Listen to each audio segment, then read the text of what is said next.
The Fisherman and His Wife. Once upon a time there was a fisherman who lived with his wife in a dirty hovel near the sea. Every day the fisherman went out to fish, and all he did was fish and fish. One day he was sitting with his line and gazing into the clear water, and all he did was sit and sit.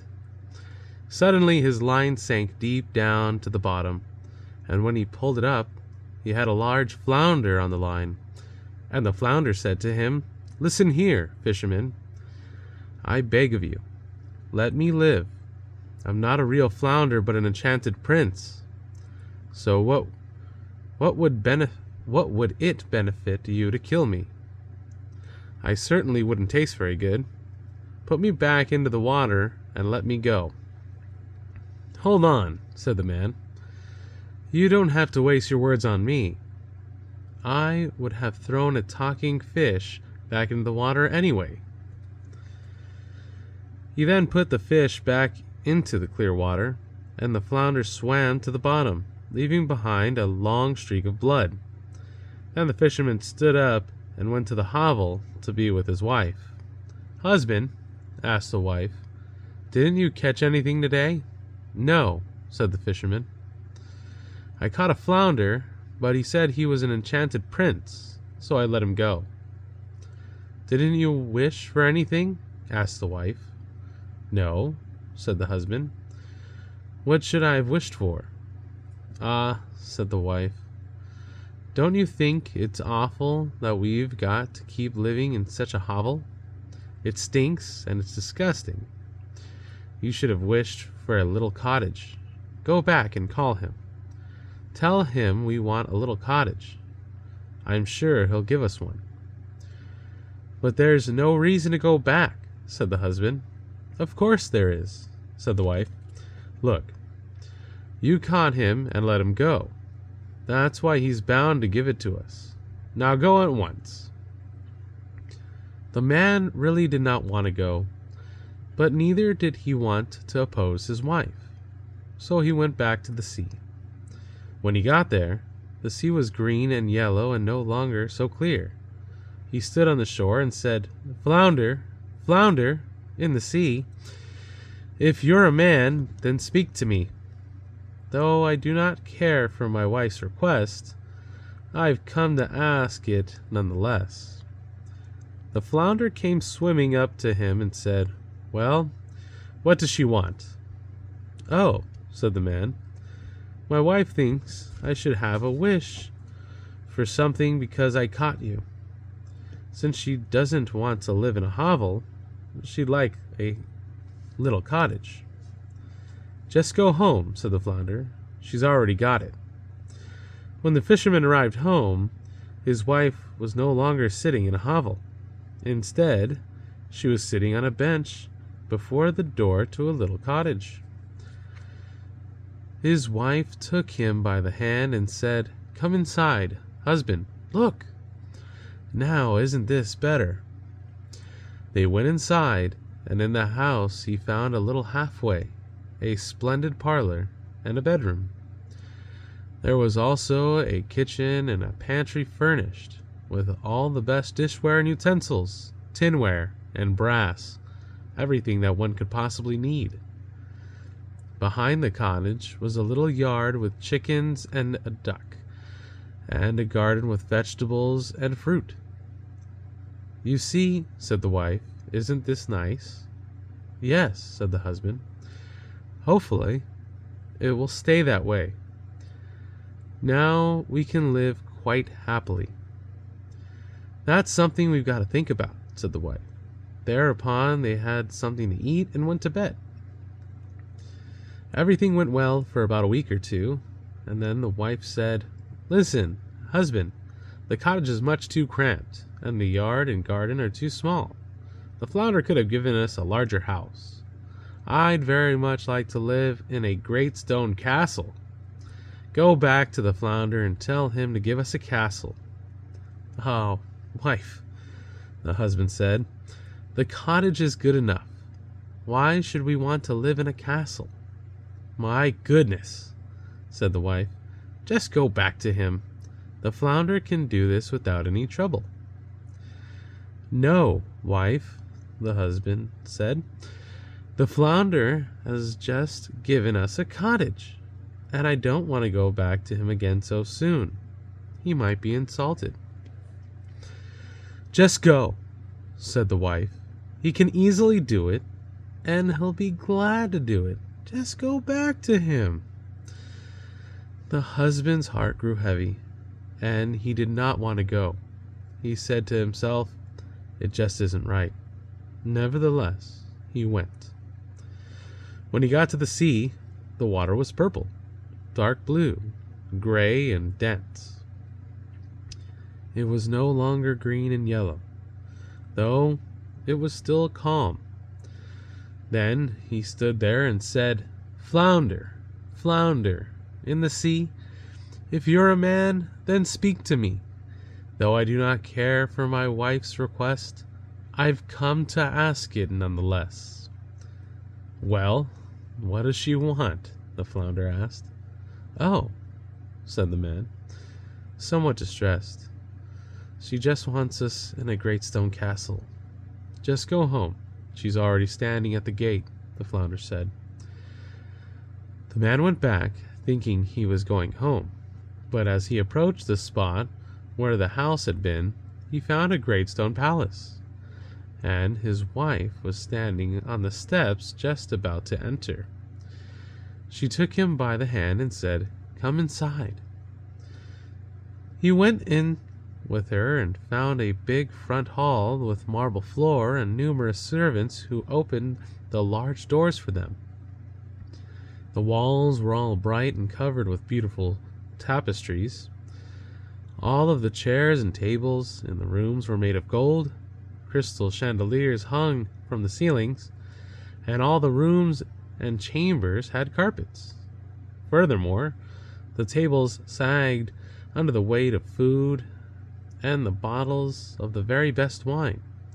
Behind the palace was a huge yard with stables for horses and cows and the finest carriages. There was also a wonderful large garden with the most beautiful flowers and fine fruit trees, as well as a pleasure park about half a mile long, which had stags, deer, hares, and everything else in it that one could wish for. "Well," said the wife, "isn't this beautiful?" "Oh, yes," said the husband. "Hopefully it will stay that way. Now let's live in a beautiful castle and be content." "We'll have to think about that," said the wife, "and I'll sleep on it." Then they went to bed. The next morning the wife woke up first. It was just daybreak, and from her window she could see the glorious countryside lying before her. As her husband began stretching, she poked him in the side with her elbow and said, "Husband, get up and look in the window. Listen, don't you think you can be king over all the country? Go to the flounder and tell him we want to be king." "Ah, wife," said the husband, "why should we be king? I don't want to be king." "Well," said the wife, "you may not want to be king, but I do. Go to the flounder and tell him I want to be king." "Oh, wife," said the husband, "why do you want to be king? I don't want to tell him that." "Why not?" said the wife. "Go to him at once and tell him I must be king." The husband went, but was most distressed that his wife wanted to be king. "It's not right. It's just not right," he thought. And he did not want to go, but went just the same. When he got to the sea, it was completely gray and black, and the water was twisting and turning from below and smelt putrid. The fisherman stood there and said, "Flounder, flounder in the sea, if you're a man, then speak to me. Though I do not care for my wife's request, I've come to ask for it nonetheless." "Well, what does she want?" asked the flounder. "Oh," said the man, "she wants to be king." "Go back home," said the flounder. "She's already king." Then the man went home, and as he approached the palace, he saw that the castle had become much larger, with a huge tower and glistening ornaments in it. There were sentries standing in front of the gate, along with many soldiers, drums, and trumpets. When he entered the palace, he found that everything was made of pure marble and gold, and had velvet covers with large golden tassels. The doors to the halls were open, and he could see the whole court. His wife was sitting on a high throne of gold and diamonds, and on her head she had a big golden crown, and in her hand a scepter of pure gold and jewels. 2 rows of ladies in waiting were standing on either side of her, each lady a head shorter than the next. The fisherman stepped forward and said, "Oh, wife, now you're king, aren't you?" "Yes," said his wife, "now I am king." He stood there and looked at her, and after he gazed at her for some time, he said, "Oh, wife, it's wonderful that you're king. Now let's not wish for anything more." "No, husband," the wife said as she became very restless. "I have too much time on my hands, and I can't stand it anymore. Go back to the flounder and tell him I'm king, but now I must become emperor as well." "Oh, wife," said the husband, "why do you want to become emperor?" "Husband," she said, "go to the flounder. I want to be emperor." "Oh, wife," said the husband, "he can't make you emperor. I don't want to tell the flounder that. There's only one emperor in the empire. The flounder can't make you emperor. He definitely can't do that." "What?" said the wife. "I am king, and you're just my husband.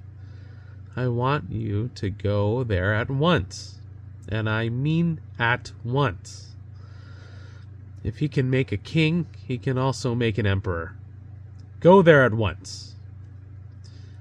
The husband had to return, but as he walked along, he became scared and thought to himself, "This won't turn out well at all. Such arrogance.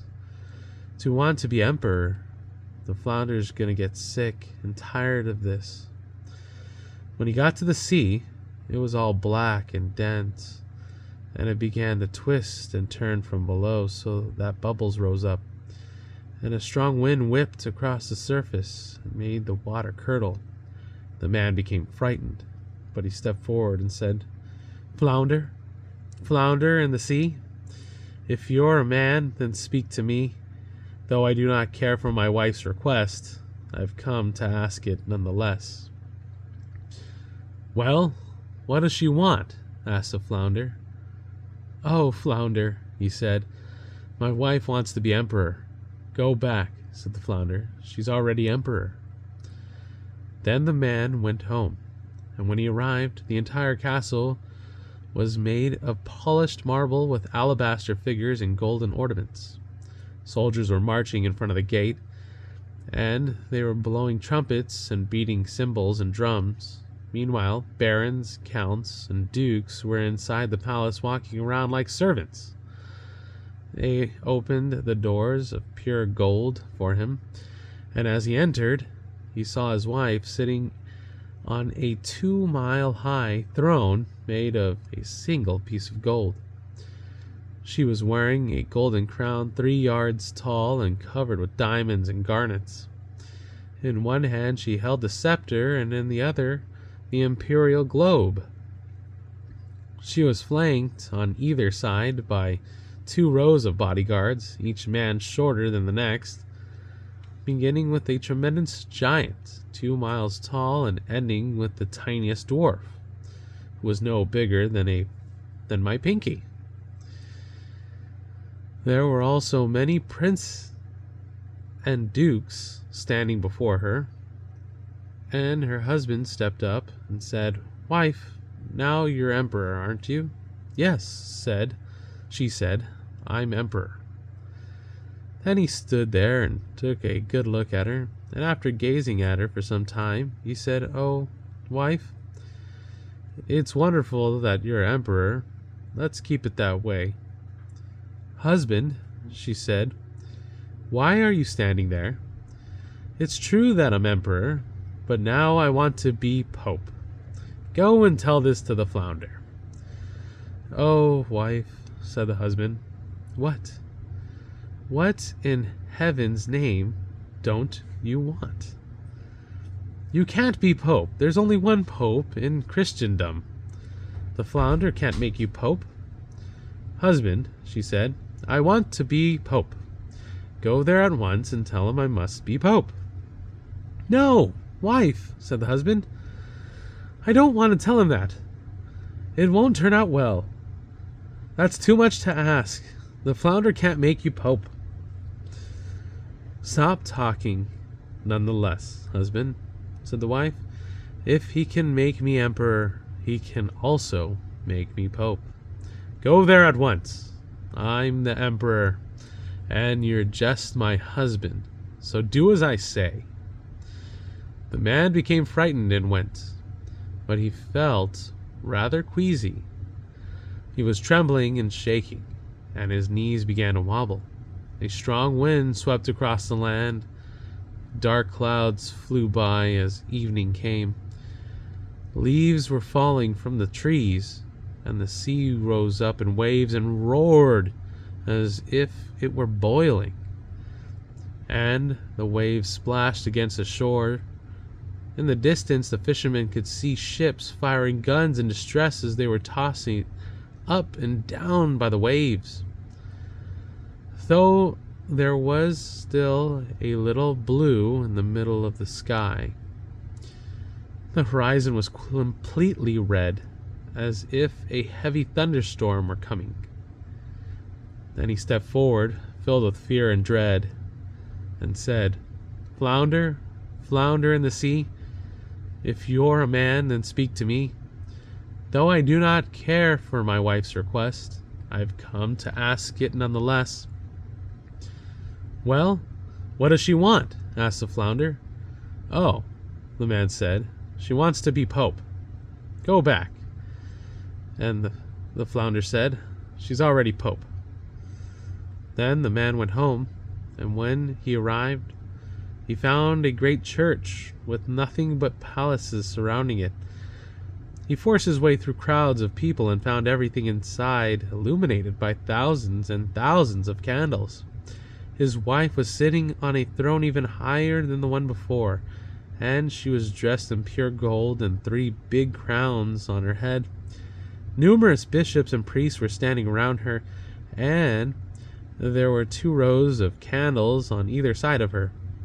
The biggest candle was as thick and as large as the highest tower, and the tiniest was a church candle. And all the emperors and kings were taking their turn kneeling before her and kissing her slipper. Wife, the man said as he looked at her carefully, now you're pope, aren't you? Yes, she said, I'm pope. Then he stepped forward and took a good look at her, and it was as if he were looking into the bright sun. After gazing at her for some time, he said, Oh, wife, it's wonderful that you're pope. Let's keep it that way. But she sat stiff as a board and neither stirred nor moved. Then he said, Wife, be satisfied. Now that you're pope, you can't become anything greater. I'll think about it, said the wife. Then they both went to bed. But she was not satisfied, and her ambition did not let her sleep. She kept thinking of ways she might become greater than she was, while her husband slept soundly, for he had run around a good deal that day. She could not get to sleep at all and tossed and turned from side to side the whole night, trying to think of ways she might become greater than she was. However, nothing whatsoever occurred to her. When the sun began to rise and she saw the red glow of the dawn, she sat up in bed and watched the sun rise from her window. Then the thought occurred to her, "Aha! I could also make the sun and the moon rise." She poked her husband in the ribs with her elbow and said, "Husband, wake up and go tell the flounder I want to be like God." The husband was still half asleep, but he was so shocked by what she had said that he fell out of bed. He thought that he had misheard her and rubbed his eyes. "Oh, wife," he said, "what did you say?" "Husband," she said, "if I can't make the sun and the moon rise, I won't be able to bear it. Do you think I want to just watch? No. I won't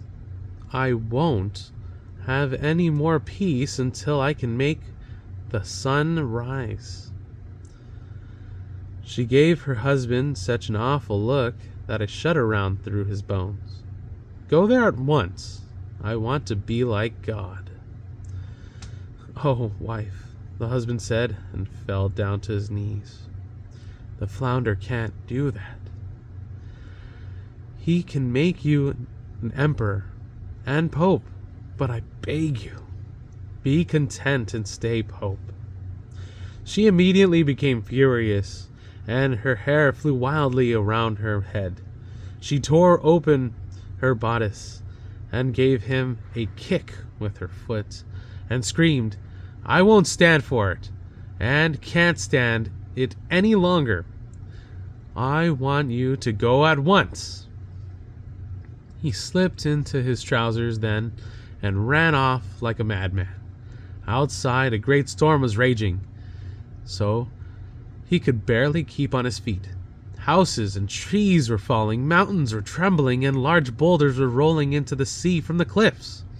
The sky was completely pitch black, and there was thunder and lightning.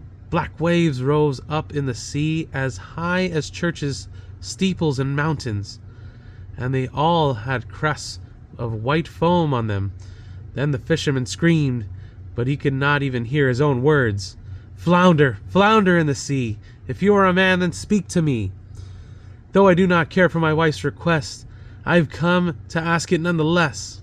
"Well, what does she want?" the flounder asked. "Oh," he said, "she wants to be like God. Go back home. She's sitting in your hovel again." And there they are still living this very day.